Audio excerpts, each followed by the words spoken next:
እንግዲህ 600,000 ብር ከፍላ አምጥታው እሱ ደግሞ አሸሸ ገዳሜ ሲላት ሲያቃጥላት እሷም እንደተቃጠለው እሱንም ደግሞ አውጥታ አቃጠለችው ማለት ነው። በበርበሬ ነው እንደዚህ ሁለት እጁን ኋላ አስራ በበርበሬ ነው ያቃጠለችው ማለት ነው። እናንተስ ምን ትላላችሁ? በእንደዚህ አይነት ነገር ምን ትላላችሁ? ልጅቷ አጥፍታለች ወይስ እውነት አላት? እስኪ እናንተ ኮመንት ስር አሳውቁኝ ማለት ነው። በጣም ነው የሚያናደው። ምክንያቱም እሷ ብዙ ነገር ብዙ ዋጋ ከፍላ እሳት ላይ ቁማ ምግብ እየሰራች ውጭ ስትወጣ ሙቀት እየለበለባት ብርድ ሲመጣ ላይ በዛው ልክ ማለት ነው። ብዙ እህቶቻችን እየተጎዱ እንደዚህ ምስጢራችን አናወጣም እያሉ ቤት ሲገዙላቸው፣ ቤት ሲገዛላቸው ወንዶች መኪና ይላሉ፣ መኪና ሲገዛላቸው ባጃጅ ይላሉ። ሁሉም ነገር ያምራቸዋል። ብሩ ላይ ልክ ውጭ ሀገር ከተባለ ብሩ ማለት ነው ከመሬት የሚታፈስ ይመስላቸው። እኔ ወላይ በጣም ነው የሚገርመኝ ማለት ነው። አይፎን ስልክ ላክልኝ፣ ይህን የመጣ ሰምሲንግ ላይ ላክልኝ እያሉ ሴቶቹን በጣም ነው የሚያንገበግቡት ማለት ነው። ለምን አሁን አንድ ሰው እኮ አብሮ ካለ ከተዋለደና ወይም ደግሞ በፍቅር ኑሮ ለሴት ልጅ ማሰብ ይህ ናት፣ ሴት ናት፣ እህት ሴት ናት። በሴት በእናት በሴት እህቱ ሲደረግ የማይወደው ለምንድን ነው በምስቱ ይሄንን ድርጊት የሚፈጽምባት የሚለው ነው ዛሬ በጣም ነው የሚገርመኝ ማለት ነው። አሰላሙ አለይኩም ወራህመቱላሂ ወበረካቱ። ውድና የተከበራችሁ ውድ የራህማ ቤተሰቦች እንዴት ናችሁ? እንደውም ክርስቲያን ወገኖቼ ሰላም ብያለሁ። ሰላማችሁ ብዝዝት ትርፍርፍ ያበልልኝ በያላችሁበት አላህ ይጠብቃችሁ። እንግዲህ ዛሬ ደግሞ በሌላ ቪዲዮ ነው የመጣውላችሁ። ይህንን ቪዲዮ ደግሞ አንድ ሁለትም ሰው ቢማርበት እናንተንም ገጥሟችሁ ሊሆን ይችላል። ሼር ልታደርጉት ደግሞ ሼር አድርጉት። ለብዙዎች እህቶቻችን ደግሞ መዳረስ አለበት። በዚህ ልክ እያለቀሱ በዚህ ልክ ደግሞ መፍትሄ ያጡ ሊኖርም ይችላሉ እና አንዳንድ ጊዜ ወላሂ ቆፍጠን ማለት አንድ ሰው ከወደድ ነው በቃ እኛን ሚኪደን ያለሱን እኛ ህይወት ሚኖር ማይመስለኝ ሁሌ ተለማምጠን ነው ልንኖር እድሜ ልካችን ለሱ እየሰራን እሱን ሁሌ እያስደሰትን ልንኖር የሚፈልግ ብዙ ወንድ አለ። ሁሉ ማለት አይደለም። በነገራችን ላይ ይቅርታ፣ ይህንን ስል ደግሞ በጣም ይቅርታ። ምክንያቱም አንዱ ካጠፋ ሁሉም አንድ ላይ ስሙ ይጠፋል ማለት ነው። አንዱ ጥሩ ነገር ባደረገው የሁሉም ስም በጥሩ ነገር ይጠራል። በጣም ነው የሚያሳዝነው። በእውነት እኔ በጣም ነው የገረመኝ። ይህን ነገር አይቼ ሰምቼ ማለፍ ስላልቻልኩኝ ነው ዛሬ ደግሞ በዚህ ቪዲዮ የመጣውላችሁ። ነገሩ ምን መሰላችሁ? እስከ ቪዲዮ ፍጻሜ ግን በነገራችን ላይ አብራችሁን ቆይሽ። ምን እንደሆነ እስከ መጨረሻው ካዳመጣችሁ እነግራችኋለሁ። ትሰማላችሁ፣ ትጠቀሙበታላችሁ። ሳሰሙት ግን ኮመንት እንዳታረጉ። ይሄንን ነገር በጣም ነው የሚገርመው እና ልጅቷ ለባሌዋ ባጃጅ ትገዛለታለች። ባጃጅ ገዝታለት እየሰራ እያለ በመሀል ደግሞ አሻፈረኝ ብሎ ዱባይ ውሰጂኝ ይላታል። ዱባይ አምጥታው ያው ፕሮሰሱ ለምሳሌ አንድ ሰው ቪዲዮ ሲሰራ ወይም ማንኛውም ነገር ሲሰራ ለተመልካች የሆነ አንድ ሳምንት አንድ ቀን አንድ ሰዓት የፈጀበት አይመስልም። ግን በውስጡ ነው ሲሰራው ያለው ሰው ነው እንግዲህ በቦታው በጫማው የሆነ ሰው ሁሉም የሚረዳው ማለት ነው። ይህንን ያልኳችሁበት ምክንያት እንግዲህ ያው ሰውዬውን ዱባይ ስታመጣው ከአንዴ አይደለም የምታመጣው፣ ብዙ ፕሮሰስ አለ። በዛ ላይ ቶሎ መምጣት ሲፈልግ ፈጣኝ ከሆነ ደግሞ ምን ያክል ብር እንደሚያስፈልግ ሁላችንም ጠንቅቀን እናውቀዋለን። ፕሮሰስ ማለት ቀላል ነገር አይደለም። የወንዶች የሴቶችን በዛው ልክ ቋንቋ ለምደን ስራ፣ ምግብ፣ ሁሉ ነገር አውቀን ራሱ ብዙ ፕሮሰስ አለው እንደማለት ነው። ያኔ ማንኛውም ነገር አልጋ ባልጋ ሆኖ ተመቻችቶ አይደለም፣ ጊዜ ፈጅቶ ትዕግስትን ፈልጎ ነው ማንኛውም ነገር የሚሳካው። እና እንደዛም ሆኖ 600,000 ብር ከፍላ ታመጣዋለች ከሀገር። ልክ እንዳመጣችው ከስራውንም ይለማመዳል፣ ከሰውም ጋር ይግባባል፣ ከሰዎቹም ጋር አብሮ ይሆናል። አሸሸ ገዳሚም ከሚሄዱትም አብሮ ስለሚውል እሱም ደግሞ እንግዲህ ጸባዩ ይቀየራል። እንደ መጀመሪያው አይሆንም። እሷ እንደዛ ሆና ለፍታ ብታመጣውም ግን የእሱ ምላሽ እንደዛው አልነበረም፣ ምስጋና አልነበረም። ለፍተሽ እንደ ይህን አክል ዋጋ ከፍለሽ አምጥተሽልኛል፣ አንቺ ማረፍ አለብሽ ብሎ እንግዲህ ያው አላሰበላትም። እሱ ሀገር ከመሄድ ለምን እሱን አላመጣውም ብላ እንደ አማራጭ ነበር እሱን ወደ ዱባይ ያመጣችው። ከመጣችው በኋላ ምስጋናዋ የእሷ ውሽማን መያዝ፣ አሸሸ ገዳሚ ማለት፣ እሷን መተው የነበረው ማለት ነው በደሱ ሀሳብ። ከዛ ደውሎ እሷን እንደማይፈልጋት በጣም አማነጫጭቆ ምናምን እሷን እንደማይፈልጋት ነው የተናገራት። እሷ ደግሞ ሳታለቅስ ምን ሳትል እንግዲህ ከመዳሟ ጋር ብዙ ቅርርብነት ስላላቸው ይህንን ፕሮሰሱም እሱን ከእስከፋ እንዴት አርጋም እንዳመጣችው ስለምታቅ መዳሟ ከመዳሟ ጋር እንግዲህ ትነጋገራለች። ሚዲያ ላይ አይደለም ወታ ያለቃቅሳች ያለችው ፍረዱኝ ብላ አይደለም፣ ብሬን አስመልሱልኝ እሱ ካልፈለገኝ ብላ አይደለም። እሷም ደግሞ በውስጧ የያዘችውን ቂም ይዛ እሱን ምን ማድረግ ነበረባት? መበቀል ነበረባት እና ተበቀለችው ማለት ነው። እንዴት ነው የተበቀለችው? በምን መልክ ነው የተበቀለችው?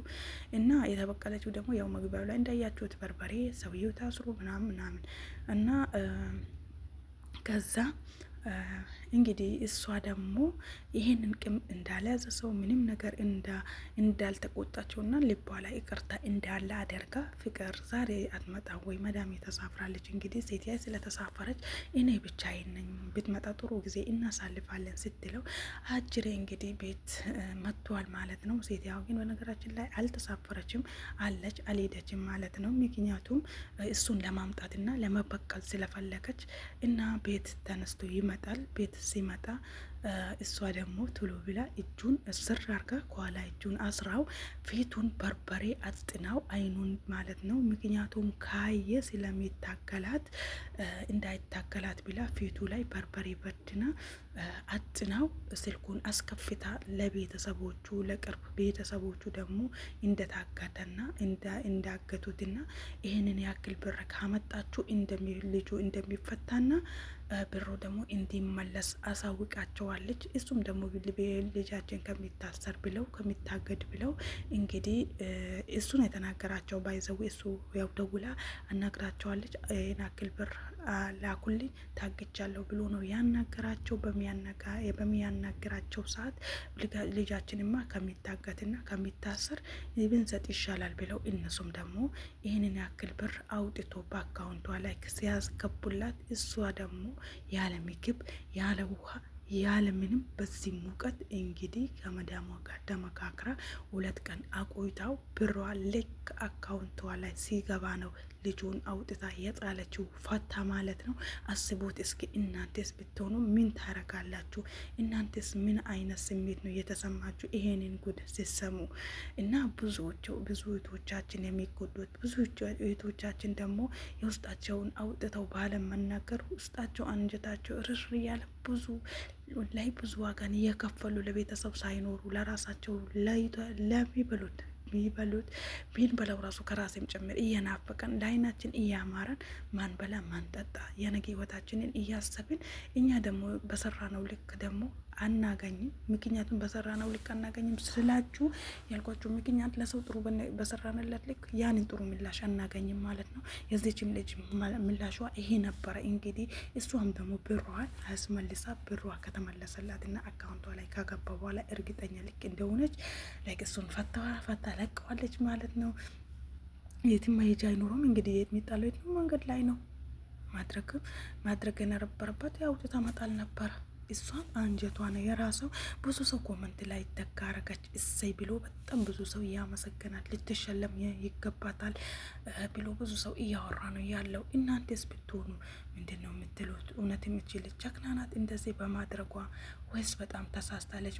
መፍጠር ነበረባት እና በጥሩ መንገድ ያኔ እንደ ሰው ያኔ ማንኛውም ቤት ገብታ ታዋቂ ሚዲያዎች ላይ ገብታ ብሯን ብታስመልስ ይሻል ነበር ወይስ እንደዚህ ማድረጓን በጣም ትወዱላታላችሁ፣ ታደንቋታላችሁ ወይስ በምን አይነት መንገድ ታውታላችሁ? የእናንተን ሀሳብ ግን ማየት መስማት እፈልጋለሁ ማለት ነው። ሼር አድርጋችሁ ደግሞ ሼር ስታረጉ ብዙ እህቶች ይማሩበታል፣ ብዙዎቻችን እንማርበታለን። እኛ ለራሳችን ሳንኖር ለሰው እንኖራለን። እቺ ልጅ ደግሞ እንግዲህ በጣም ስለምትወደውና ስለምታፈቅረው ያው የኔ ናትና የት ትሄዳለች ምን ታመጣለች በማለት ነበረ በኮንፊደንስ እሱም እንደዛ ሲገለፍጥባት የነበረው።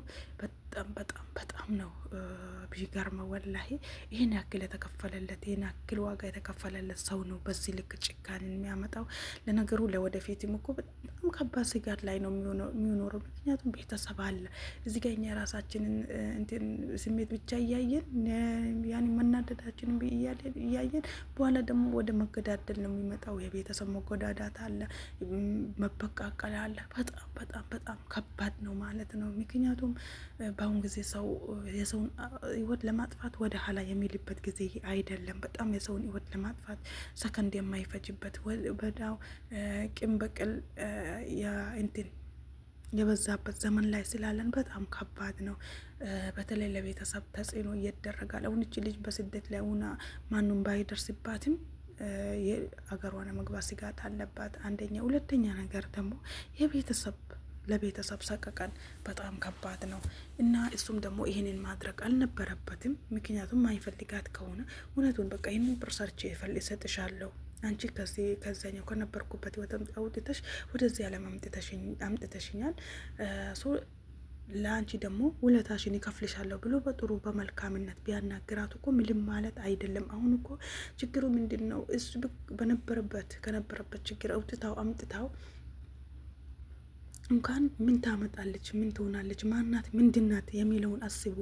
በዛው አንግል ተረድቶት ነው እንግዲህ ምንም እንደማታመጣ ስላወቀ ያው እሱ በዚህ መንገድ እሷን ጎቷታል ማለት ነው። እሷን ከጎዳት በላይ እሷ ግን ብሯን መገኘች፣ እሱንም ተበቀለች፣ አንጀቷም ራስ ማለት ነው።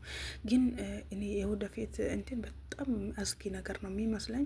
እንግዲህ መጨረሻችን አላህ ያሳምርልን። በጣም ከባድ ነው። አንዳንድ ጊዜ የምንሰራውን የምናረገውን ነገር ደግሞ ቆም ብለን ማሰብ ማስተዋል ያስፈልጋል። ሰውን መጉዳትም ደግሞ የለብንም። ምክንያቱም አላህ ይጠብቀን። በጣም ከባድ ነው። እንደዚህ ቂም እየተያዘ ደግሞ ወደ የማይሆን ውስጥ ነው የምንገባው። ከእንደዚህ አይነት ፈተና አላህ ይጠብቀን። ሁላችንም መጨረሻችን አላህ ያሳምርልን። ሀቃችን ደግሞ አላህ እውሰድብን። ሀቃችን በእጃችን አላህ ያደርግልን። ብራችሁን አታባክኑ ውድ ቤተሰቦች። ብር ማባከን ራሳችንን እንጎዳለን፣ ቤተሰቦቻችንን። ወላይ ከብር መጣ ብዙ የምንወደውን ቤተሰቡ ራሱ እናጣለን ማለት ነው። እንግዲህ ዛሬው ቪዲዮ ይህንን ይመስላል። ከተመቻችሁ እንግዲህ በዚሁ ቀጥ ብሉኝ። አሰላሙ አለይኩም ወራህመቱላሂ ወበረካቱ።